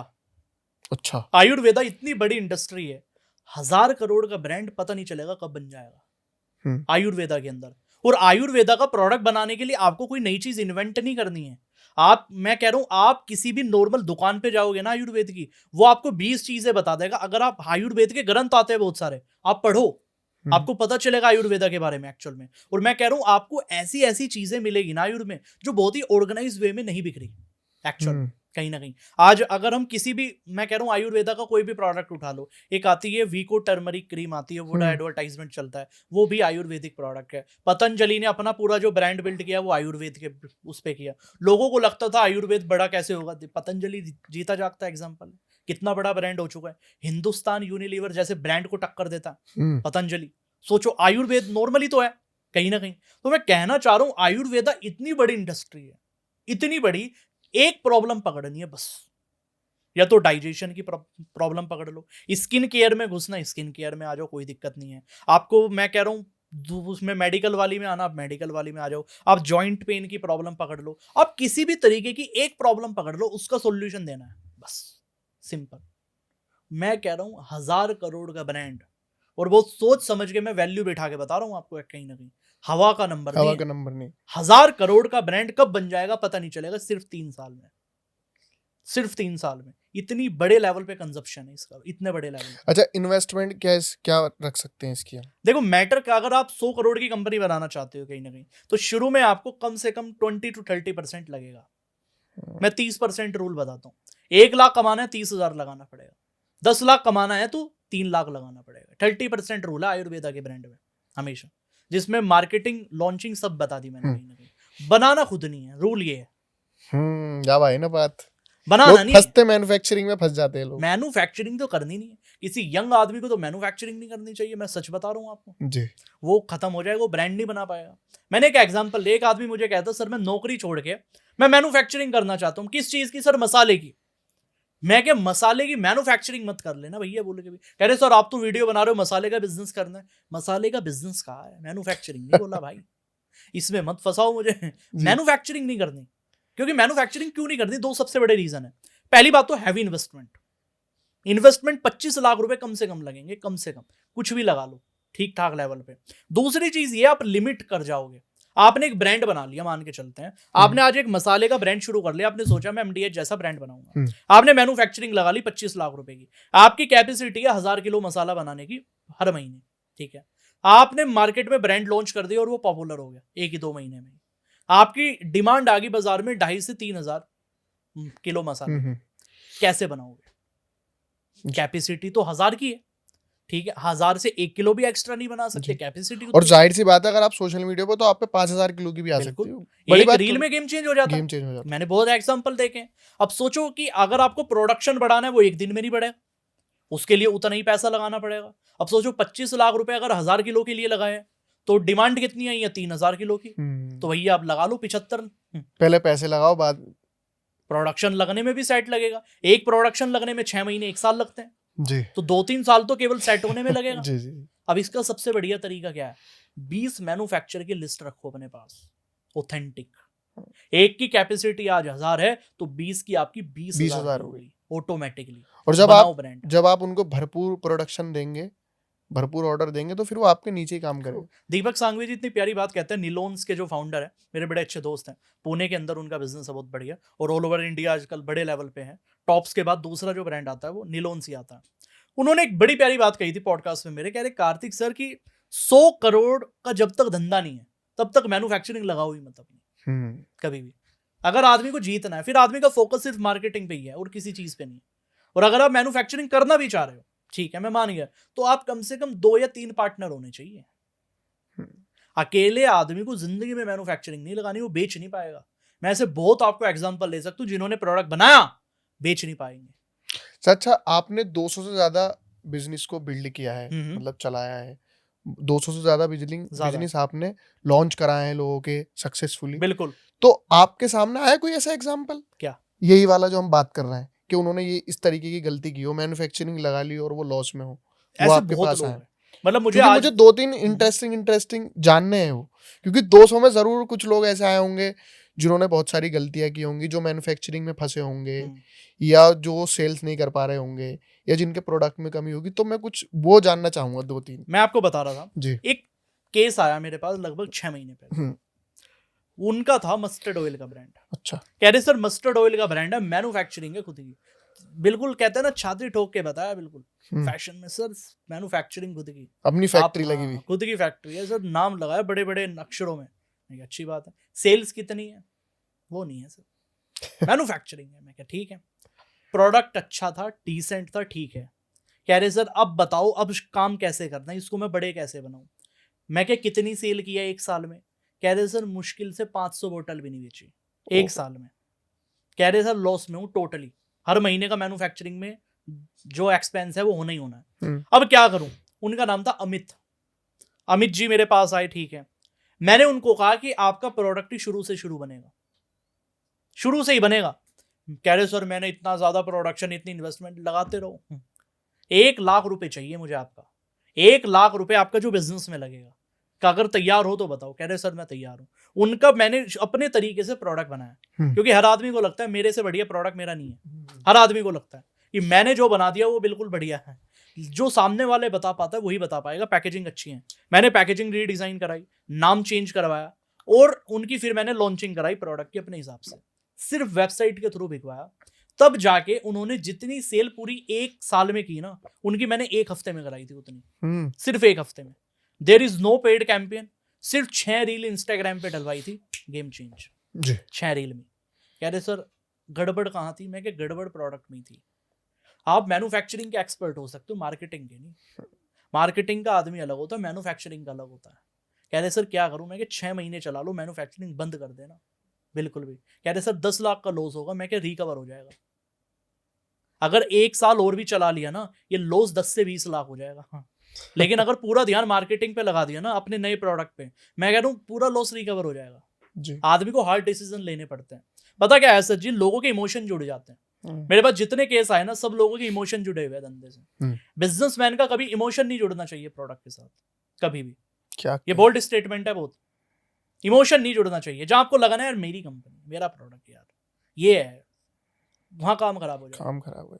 क्योंकि आप फिर है ना लॉजिकली नहीं सोच पाओगे, आप डाटा पे यकीन ही नहीं कर पाओगे। आप कहोगे मैं 100 करोड़ की कंपनी बनाऊंगा, आपका डाटा कहता आने वाले 10 साल में नहीं बन रही। इमोशन जुड़ा हुआ है, बंद भी नहीं कर सकते, नया शुरू भी नहीं कर सकते जी। क्यों? इमोशन जुड़ा हुआ है। मैंने बहुत केस देखे। मैं कुछ लोगों को मुंह पे कह देता था, मैं बड़ा बोल्ड होता हूँ, क्योंकि मैं बिजनेस के टाइम मजाक नहीं करता कभी भी। मोटिवेशन दे दूंगा। मैं क्या, जब मैं धंधे की बात करूं, मैं झूठ नहीं बोल सकता एक्चुअल में। मैं क्या, आपका डाटा ये कहता है कि आपका 1 करोड़ का भी ब्रांड नहीं बनेगा, आप जिस स्पीड के अंदर चल रहे हो। कह रहे सर क्या करना चाहिए? मैं क्या, पूरा बंद करना पड़ेगा। कह रहे सर ये ऐसा तो नहीं लगता, मुझे लगता है मैं कर सकता हूँ। मैं क्या, आपके लगने से क्या होता है? डाटा नहीं बोल रहा ना। असद जी देखो, बिजनेस में डाटा मैटर करता है। आप किसी भी बिजनेस कोच के पास जाओ, किसी भी कंपनी के पास जाओ, आज आप मुकेश अंबानी के पास जाओ, मुकेश अंबानी अगर आपको गाइड भी करेगा ना, वो आपसे डाटा पूछेगा, आपने पिछले 1 साल में क्या किया। आपकी पूरी बैलेंस शीट चेक करेगा पहले तो, फाइनेंस की, फिर आपके पूरा बिजनेस का डाटा देखेगा, क्या सेल की, किस तरीके से काम किया। आपका डाटा आपके बारे में बोल देता है। मुकेश अंबानी ने जियो लॉन्च किया तो डाटा ही तो कलेक्ट किया ना। बिल्कुल। मतलब 2 साल 3 साल फ्री देने के बाद में पूरे इंडिया पे उन्होंने डोमिनेट कर लिया। उनके पास हर घर के अंदर जियो था। उसके बाद में फिर वो वाईफाई लेकर आए जियो की, जियो फाइबर, फिर माई जियो, जियो प्लस हॉटस्टार, उसके साथ में उन्होंने सब्सक्रिप्शन दी। तो मतलब उन्होंने, वो डाटा ही है। कंजप्शन बेस्ड बिजनेस जो होते हैं ना, स्पेशली मतलब ये मानो कि ऑडियंस को आप कोई चीज फ्री में दे रहे हो ना, आप हैबिट लगा रहे हो। जितने भी हैबिट फॉर्मिंग प्रोडक्ट हो गए ना, वो हमेशा बहुत बड़ा धंधा करते हैं। जैसे लिकर, शराब, जैसे टोबैको, बहुत बड़ा बिजनेस, हैबिट फॉर्मिंग है, आदत पड़ती है लोगों को। तो और तीसरा हमारा क्या है? Internet. This is also habit forming products, जो आज के टाइम में सोशल मीडिया की लोगों को लत लगी हुई है। ओटीटी प्लेटफॉर्म, ये सारे क्या है? ओटीटी प्लेटफॉर्म, ये सब क्या है? ये हैबिट फॉर्मिंग प्रोडक्ट है। जिस चीज की आदत पड़ जाए लोगों को, अब पेटीएम को 50,000 करोड़ क्यों लगाने पड़े लोगों को ऑनलाइन सिखाने के लिए? केवल 5 सेकंड का काम सिखाने के लिए कि ऑनलाइन पेमेंट कैसे करता है क्यूआर कोड के थ्रू, उसके लिए 50,000 करोड़ लगाने पड़े हैबिट बनाने के लिए। क्योंकि उनको पता था एक बार हैबिट बन गई ना, पैसा तो मैं कमा लूंगा। वो गेम पूरी तरीके से डिफरेंट है कि हैबिट फॉर्मिंग प्रोडक्ट में आदमी का धंधा फेल नहीं हो सकता जी। अगर मैं कहूं कि कभी कोई ऐसा बिजनेस है जो कभी फेल नहीं होता, वो ये है, वो हैबिट फॉर्मिंग है। ये बिकना ही बिकना है, आप बेचो या मैं बेचूं, वो बिकना ही बिकना है। ऐसे बहुत सारे बिजनेस है कहीं ना कहीं। मैं कह रहा हूँ 3-4 चीजें बहुत ज्यादा बोरिंग है, मैं जिनकी बात कर रहा हूँ। आज किसी जेंजी आदमी को कहो कि यार मसाले का बिजनेस कर रहा है, सर मसाले का बिजनेस मैं क्यों करूंगा? मैं क्या करूंगा? मैं करूंगा जोमेटो की तरह कोई बनाऊंगा स्टार्टअप। सर मैं MBA चाय वाला जैसा कोई ब्रांड बनाऊंगा, चाय सुट्टा बार जैसा सर ब्रांड बनाऊंगा, मेक माई ट्रिप जैसा कोई स्टार्टअप बनाऊंगा। वो बनाना चाहता है वो। पैसा बने ना बने, ब्रांड बन जाए, हैं? ब्रांड बन, नाम हो उस लाइन में आ जाऊं बस। हाँ, ट्रेंड में आ जाओ। मैंने क्या बताया, बिजनेसमैन दिखना चाहते हैं लोग, बनना नहीं चाहते। आज लोग 100 करोड़ की कंपनी आज दिखाते हैं, 25 साल के बच्चे ने 100 करोड़ की कंपनी बना ली। बॉस दिल्ली में जाओ, खरी बाउली, वहां का जो छोटी सी दुकान है ना, शक्ल देख के कहोगे क्या करता होगा, लाइट भी नहीं आ रही होगी, उसका 100 करोड़ का धंधा होगा साल का। मैं टर्नओवर की बात कर रहा हूँ। मैं ऐसे ऐसे बहुत सारे लोगों को जानता हूँ। गौतम गंभीर के पिताजी क्रिकेटर गौतम गंभीर के पिताजी की बात करूं, दिल्ली में दुकान है, इतने करोड़, मैं एग्जैक्ट नंबर नहीं बता सकता ऑन कैमरा, इतने करोड़ का धंधा है, 6 घंटे काम होता है खाली सुबह के, और हफ्ते में आई थिंक 2-3 दिन, अगर मैं जहां तक ठीक हूँ कहीं ना कहीं, बड़े लेवल का धंधा, इस लेवल का बिजनेस चल रहा है, कपड़ों का बिजनेस है उनका। तो मैं कह रहा हूँ दिल्ली में ऐसे ऐसे महाशय लोग पड़े हुए हैं ना, लोग 5 लाख 10 लाख को बहुत बड़ी अमाउंट बैठ लेते हैं, मान लेते हैं बहुत बड़ी चीज हो गई। मैं कह रहा हूँ असली बिजनेसमैन के पास बैठ के देखो, 500 करोड़ का टर्नओवर है, आदमी कैब में घूम रहा है कहीं ना कहीं। हम सोचते हैं मैं क्या, अगर 500 मैं क्या इसका 50% भी हो जाए, मैं क्या हम चढ़ा दे लोगों के ऊपर गाड़ी ये घूम रहा है कैब में, होता है समझ रहे हो मेरी बात। तो एक्चुअल में लोगों का माइंडसेट ये होता है। आप देखो 500 करोड़ का आदमी सबसे ज्यादा आपको डाउन टू अर्थ मिलेगा एक्चुअल में। हाँ, ये मैंने भी मतलब जो लोग देखे हैं बिजनेसमैन बड़े बड़े, नोट किया है कि आदमी जितना ज्यादा ऊपर जाते रहते हैं उतना ज्यादा हम्बल होता रहता है। ट्रू। क्योंकि उसे मालूम होता है ना कहीं कि यार इससे लड़के क्या फायदा है यार, उसको पता है इसका जीवन में 1 मिनट में बर्बाद कर दूंगा। कर सकते हो। अगर मैं अपनी जी, मुझे ऐसा लगता है कार्तिक भाई कि जब आपको पता चल जाता है ना कि आप वो चीज हासिल कर सकते हो, वो चीज खरीद सकते हो, तो फिर आपको वो चीज अच्छी नहीं लगती। फैक्ट है। मतलब अभी मुझे मर्सिडीज खरीदनी है और मैं मर्सिडीज अभी 10 मिनट के अंदर जाके खरीद सकता हूँ, तो मैं सोचता हूँ हाँ यार मर्सिडीज ही तो है, जब चाहे जब ले लें। बिल्कुल। सामने वाला मुझसे बोल नहीं सकता क्योंकि उसे मालूम है कि मैं 1 नहीं 2 ले सकता हूँ। बिल्कुल। तो इस वाले जब माइंडसेट में आदमी आ जाता है ना, तो वो बहुत पावरफुल माइंडसेट मुझे लगता है होता कि मैं खरीद कुछ भी सकता हूँ पर मुझे चाहिए नहीं मुझे। That's the thing. तो ये माइंडसेट की बात है, मैंने देखा डाउन टू अर्थ लोग वही होते हैं एक्चुअली हमेशा। मैं ऐसे बहुत सारे बिजनेसमैन को जानता हूँ, मेरी नीश के लोग हैं कहीं ना कहीं। अगर मैं उनसे पूछता हूँ आपको एक्साइट सबसे ज्यादा क्या करता है, 800 करोड़ का टर्नओवर कंपनी का, मजा आ रहा है, पैसे की कोई कमी नहीं, मैं कह रहा हूँ अबिट्टा ही कम से कम 30% है, मजा आ रहा है धंधे में। कह रहे आपको एक्साइट क्या करता है, कहते सर दाल चावल मिल जाए ना दोपहर में, मजा ये है जीवन जी एक्चुअल में कहीं ना कहीं। जी। अच्छा कार्तिक भाई, ये हमने सारी पॉजिटिव बात कर ली जी, मैं थोड़ी निगेटिव बात करना ठीक चाहूंगा। है। 2026 में ऐसे कौन से बिजनेस हैं जो नीचे जाने वाले हैं, जिनको लोग बहुत बड़ा समझ रहे हैं और उसकी मार्केटिंग में फंस रहे हैं, और आपको अपने 8 से 10 साल के एक्सपीरियंस से ऐसा लगता है कि यहाँ मत फंसना बाबू, वरना बहुत औंधे मुंह गिरोगे? 2 इंडस्ट्री है बहुत बड़े लेवल जी। पे। पहली है टी शर्ट की इंडस्ट्री। अच्छा। टी शर्ट का बिजनेस 2-3 साल में फट जाएगा, कुछ नहीं बचेगा एक्चुअल में। जो बड़े ब्रांड है वही सरवाइव कर पाएंगे और नहीं कर पाएंगे। इसके पीछे रीजन क्या है, एक तो कंपटीशन बहुत ज्यादा हो गया, यूएसपी किसी की कुछ नहीं है। बेवकूफ हर तीसरे दिन बाद, जो बेवकूफ.com प्लेटफॉर्म है कहीं ना कहीं, वो अपना हर तीसरे दिन कोई ना कोई ऑफर दे रहा है, वो सरवाइव नहीं कर पा रहा एक्चुअल में मार्केट में। क्यों? क्योंकि पहले ट्रेंड के उसमें तो चले गए। आज सोचो आदमी के पास ऑप्शन ही कितने सारे हो गए। आज मुझे टी शर्ट खरीदनी है, आज मैं गूगल के ऊपर लिखूं ब्लैक टी शर्ट, ऐसे ऐसे ब्रांड आ जाएंगे जिनके मुझे नाम नहीं पता, और अच्छे प्रोडक्ट दे रहे हैं कहीं ना कहीं। लेकिन आप देखोगे पैसा कुछ लोग ही कमा पा रहे हैं। जिस इंडस्ट्री में कंपटीशन हो जाएगा बहुत ज्यादा हो जाएगा, वो अफेक्ट करेगा ही करेगा। आप एक गली में एक ही कपड़े की दुकान है या 10 है, मैं कह रहा हूं कस्टमर तो वही रहेंगे ना, कस्टमर थोड़ी चेंज हो जाएंगे। ऑनलाइन शॉपिंग जो लोग कर रहे हैं, एक डाटा मान के चलो वो 1 करोड़ लोग एग्जांपल ले लेते हैं, वे लोग नहीं बदलेंगे ना, लोग तो वही रहेंगे। अब सोचो, इसमें एक बड़ी प्यारी लाइन है, एक क्रिएटर ने मुझे बड़ी प्यारी कही थी। उनकी पॉडकास्ट पे व्यू आते थे पहले 1 लाख, उनके पे फिर आने लगे 25,000। उनसे जब मैंने सवाल पूछा ये एक्चुअल में है क्या, कह रहे सर ऑडियंस तो वही रहेगी ना, अब इतने सारे लोग सेम ही तरीके का कंटेंट बना रहे हैं, वो वहां जा रहे हैं। तो ये जो 25,000 ये मेरी कल्ट फॉलोइंग है, सेम यही धंधे के अंदर है कहीं ना कहीं।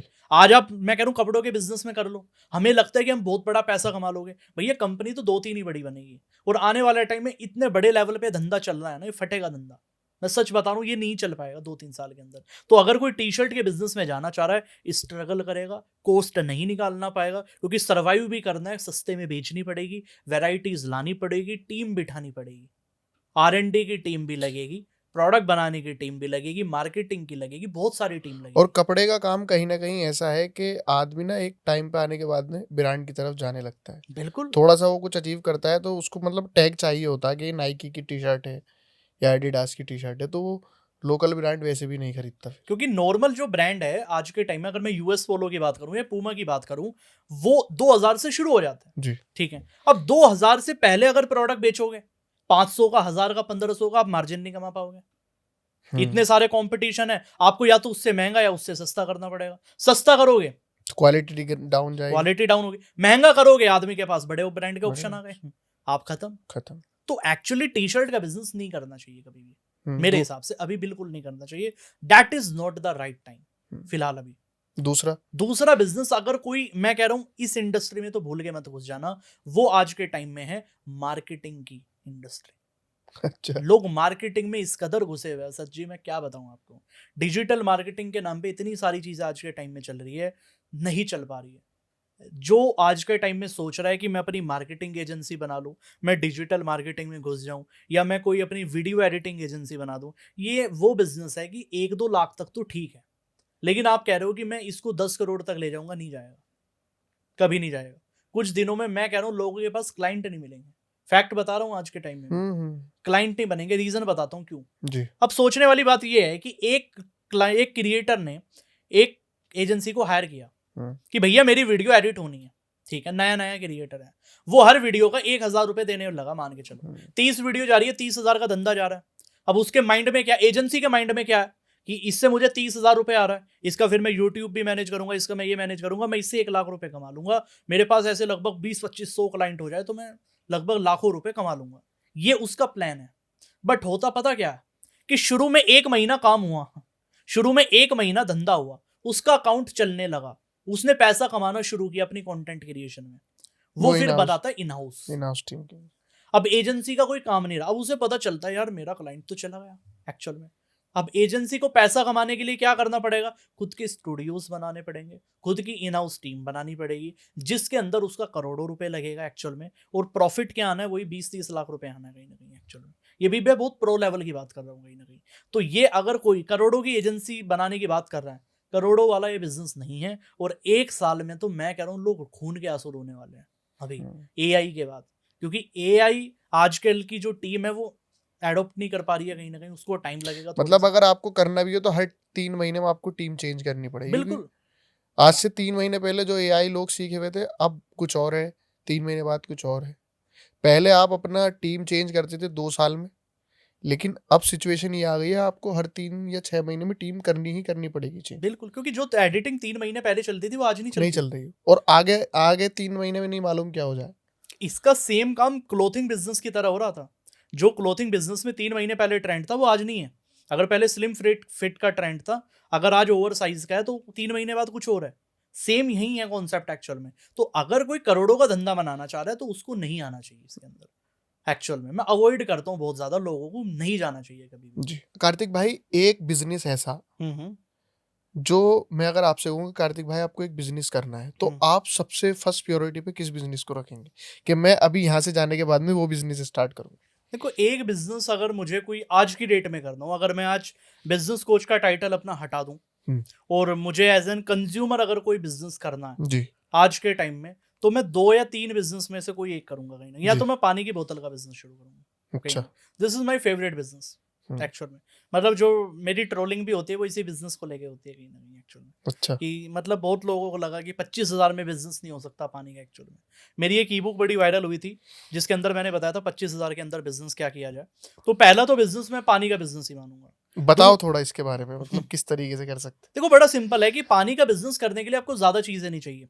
लोगों को दिक्कत क्या आती है, लोगों को लगता है यार हमें बहुत सारे लाइसेंस लेने चाहिए या हमें मैन्युफैक्चरिंग लगानी चाहिए। मैन्युफैक्चरिंग आप लगाओगे 10 लाख रुपए कम से कम चाहिए, सीधी सी चीज है। 25,000 में मैं बोलता क्यों हूं, मैं बोलता इसलिए हूं, आपको एक थर्ड पार्टी मैन्युफैक्चर चाहिए बस, जो आपको मार्केट में बहुत इजीली मिल जाता है, क्योंकि इतना बड़ा धंधा ऑलरेडी बन चुका है।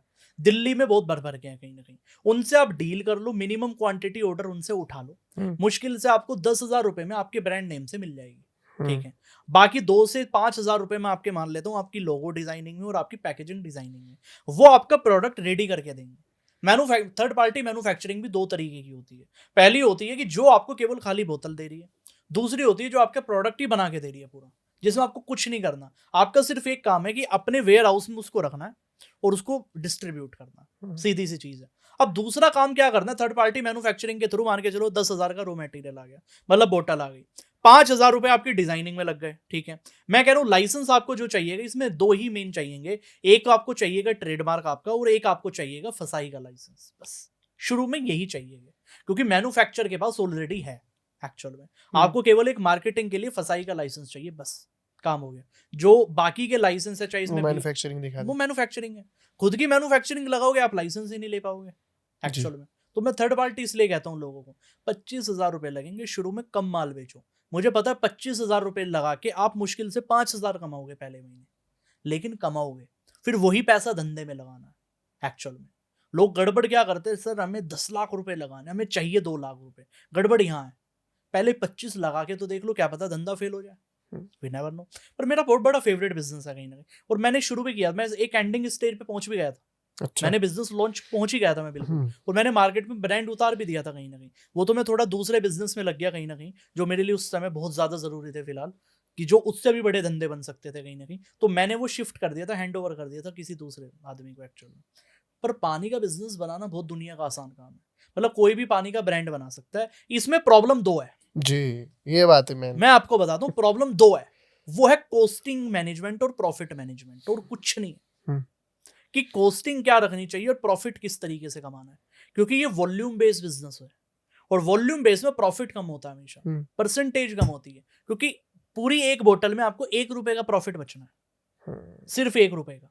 सोचो अगर आपकी 1000 बोतल बिक रही है, तब आप 1000 रुपए कमाओगे एक्चुअल में पर डे कहीं ना कहीं। और उस 1000 रुपए में से भी आपकी ट्रांसपोर्टेशन कॉस्ट भी, और आपकी अदर कॉस्ट भी, वेयर मतलब हाउस की भी कॉस्ट लगेगी। 50 पैसे, 50 पैसे 50 पैसे आप मैक्सिमम मान लो, इससे ज्यादा प्रॉफिट नहीं कमा सकते कहीं ना कहीं। अब लोग घबरा क्या जाते हैं, यार मेरा माल तो जा रहा है ट्रक भर के, कमा रहा हूं 10,000। लोगों को वो लगता है, पर लोगों को ये नहीं पता कि ये वॉल्यूम बेस्ड बिजनेस है, ये फिक्स है। आप कोई नया धंधा कर लो, मैं मान गया आपने नया धंधा कर लिया, सेल की गारंटी कौन लेगा? पानी की गारंटी है, पानी बिकना ही बिकना है एक्चुअल में। फिर वही रिटेलर वाला आपका फॉर्मूला हो गया। रिटेलर से बिस्लेरी वाले अगर आप रिटेलर को 2 रुपए दे रहे हैं तो आप तो उसको 3 रुपए दो। ट्रू, मैं कह रहा हूं आप मार्जिन भी वो दे दो जो बिस्लेरी दे रही है। रिटेलर को 1 घंटा पहले माल दे दो। बिस्लेरी अगर 12 घंटे में माल दे रही है ना, पता करो, नॉलेज का फायदा उठाओ। 12 घंटे में माल दे रही है ना, आप 8 घंटे पहले माल देना शुरू कर दो, कि अगर आज कस्टमर ने फोन किया, कितनी जल्दी आपका माल आ रहा है एक्चुअली। रिटेलर को ये चीज चाहिए, सर्विस चाहिए। लोगों को लगता है केवल हमें ऑफर देने से काम हो जाएगा, नहीं। आपको ये भी चीज समझनी पड़ेगी, आपकी सर्विस कितनी अच्छी है, आपकी एक्सचेंज क्या है। क्या आप बिल्कुल, मैं कह रहा हूं, आप ऑर्डर उठा रहे हो दोबारा, मान के चलो रिटेलर ने माल ले लिया, वो नहीं बिका, आपने कहा कोई दिक्कत नहीं, मुझे दे दो आप वापस, आपको पैसा ही नहीं देना एक भी, जी, डोंट वरी। अब जब ऐसी फैसिलिटीज दोगे, मैं कह रहा हूं अगर पेमेंट करने का टाइम पीरियड 1 महीना है, आप 1.5 महीना कर दो, सिंपल चीज है। और रिटेलर के लिए बहुत बड़ी चीज है, बहुत बड़ी चीज है कहीं ना कहीं। और आपने टारगेट रख दिया। एक प्यारी थ्योरी बता देता हूं आपको मैं। आप टारगेट ऐसा रख दो कि अगर आपने पूरे महीने में केवल 20 पैकेट भी भेज दिए, 1 पैकेट हमारी तरफ से फ्री है आपको, उसका हम पैसा नहीं लेंगे आपसे, वो फ्री ऑफ कॉस्ट, उसका जो भी प्रॉफिट है कमाओ। वो कह रहा है यार इससे बढ़िया तो चीज ही नहीं है। तो जब ये सारी चीजें आप निकालोगे ना, कौन बड़ा, मैं कह रहा हूँ आप ही का ब्रांड पुश होगा मार्केट में जी, किसी का ब्रांड नहीं होगा। और एक छोटा सा आप अपना स्टैंड बनवा लो अपनी बोतल का कहीं ना कहीं, वो हर रिटेलर को दे दो ताकि वो बाहर रख सके अपने लिए। किसी को पानी की बोतल चाहिए, वो बाहर से पिकअप कर लेगा एंड टू एंड कहीं ना कहीं जी। और एक अलग लेवल की ब्रांडिंग होगी। तो काम ये छोटे छोटे हैं, लेकिन एक्चुअल में लोगों को पता क्या लगता है, लोगों को लगता है यार इतना बड़ा ब्रांड हम बीट कैसे कर। मैं क्या, बिस्लेरी को तो 7 जन्म में बीट नहीं कर पाओगे, बीट करने की तो सोचना ही नहीं है, हमें केवल अपना बिजनेस चलाना है। हाँ, सीधी सी चीज है। और दूसरा बिजनेस क्या करते हैं आप? अगर मुझे पानी की बोतल के अलावा कोई दूसरा बिजनेस करना होता आज की डेट के अंदर, तो मैं सिर्फ और सिर्फ है ना कोई होममेड बिजनेस करता एक्चुअली। अच्छा, होममेड, या तो मैं कोई बेकरी आइटम बनाता एक्चुअली, क्योंकि बेकरी की आइटम में मार्जिन बड़ा अच्छा है। अच्छा, बहुत प्यारा मार्जिन है कहीं ना कहीं, क्योंकि बेकरी का आप कोई भी प्रोडक्ट बनाओ, आप बिस्किट बनाओ, आप नमकीन बनाओ, बेकरी से रिलेटेड जितनी भी चीजें बनाओ। आप देखो आज के टाइम में अगर कोई बन बना रहा है, कुलचा बना रहा है, इनकी सेल इस लेवल की है जिसका लोगों को अंदाजा नहीं है। मैंने एक इंस्टाग्राम पे एक रील बनाई थी सोया चाप के बिजनेस की जी, बड़ी वायरल हुई, बड़ा लोगों को पसंद आया। कुछ लोगों का मानना था सर कैसे बिजनेस हो पाएगा, इससे बड़ा धंधा नहीं है मार्केट में, पर इसमें कोई ब्रांड नहीं बनता, इसमें पैसा बनता है खाली। अब देखो सोया चाप का बिजनेस करने के लिए क्या लगता है, आप अपने घर से सोया चाप बनाओ, ठीक है, सिंपल चीज है।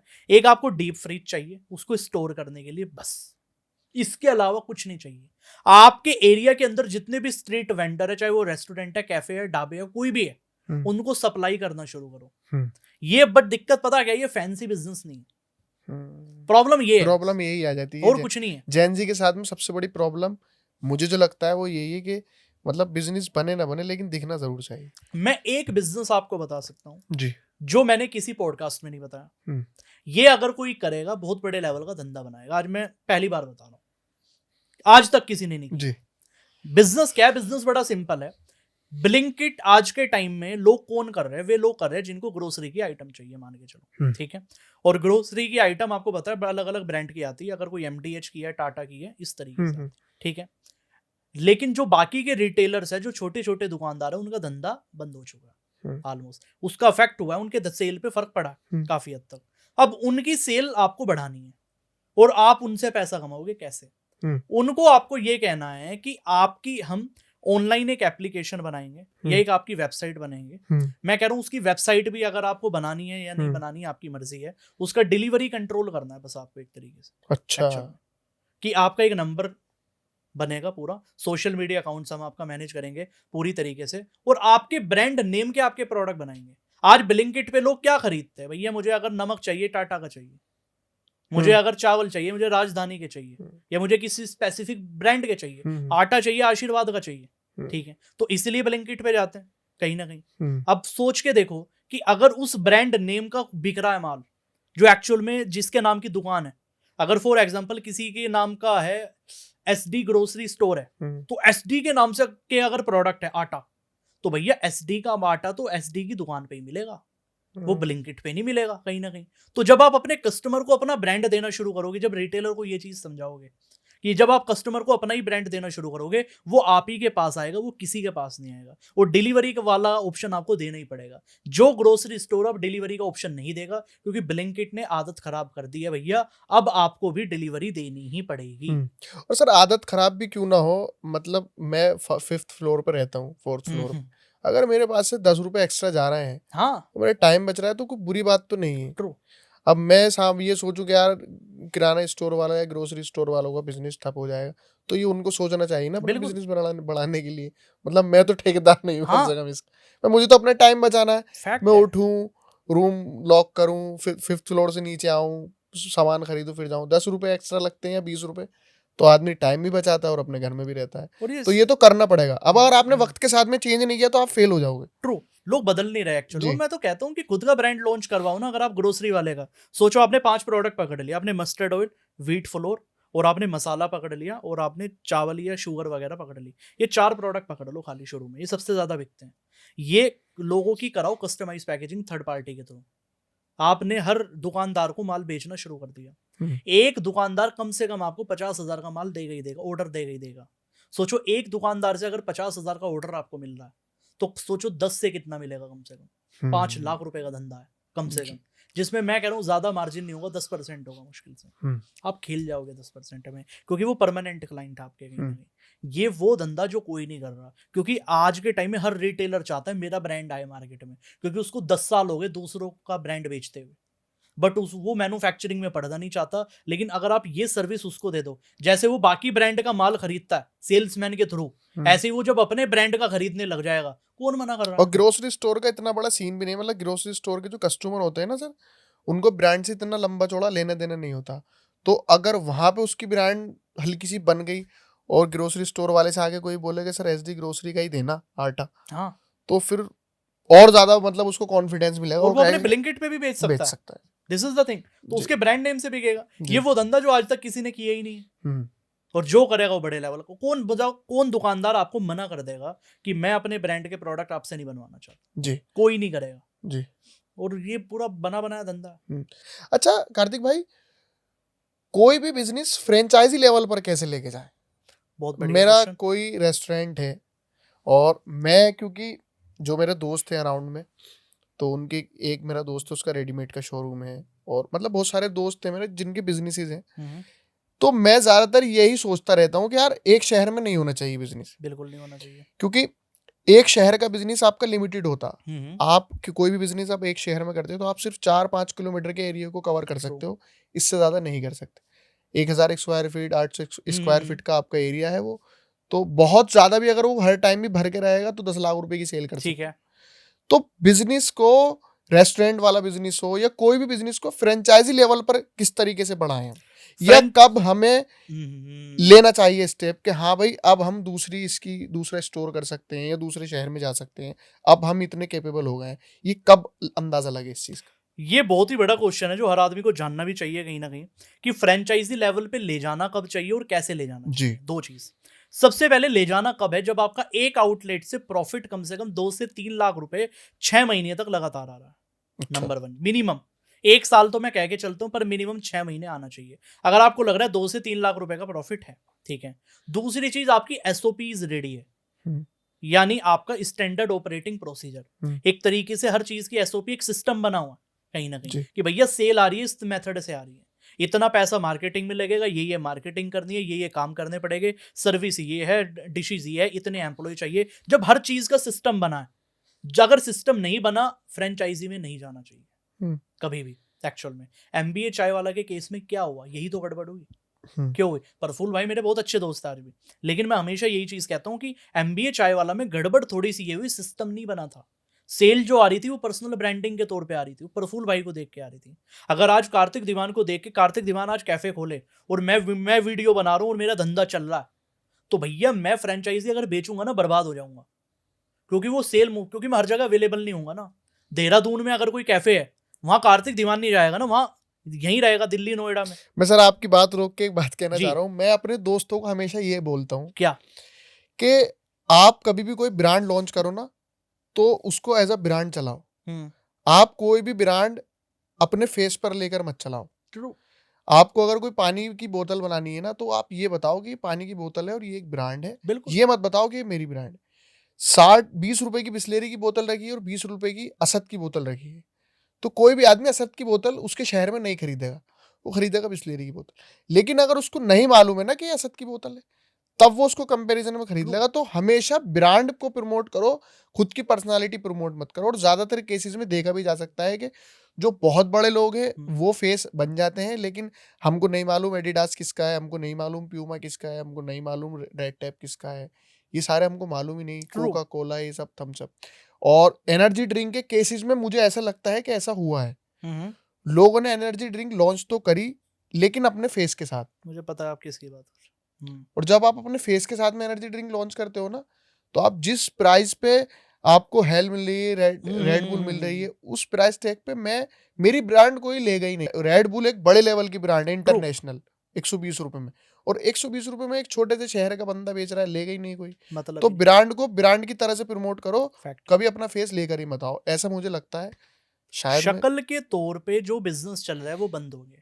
मैं आज एक बहुत बड़ी स्टेटमेंट बोल रहा हूँ, शक्ल के तौर पे यानी पर्सनल ब्रांडिंग के तौर पे जितने बिजनेस चल रहे हैं, जिन लोगों ने पर्सनल ब्रांड बना के, खान सर का मुद्दा आया रिसेंटली, खान सर पे विवाद चल रहा है बहुत जबरदस्त लेवल वाला। ठीक है, अभी उनका इंटरव्यू है शुभांकर मिश्रा पे, उन्होंने बड़ी प्यारी प्यारी चीजें बोली, बड़े ट्रेंड में आज के टाइम में।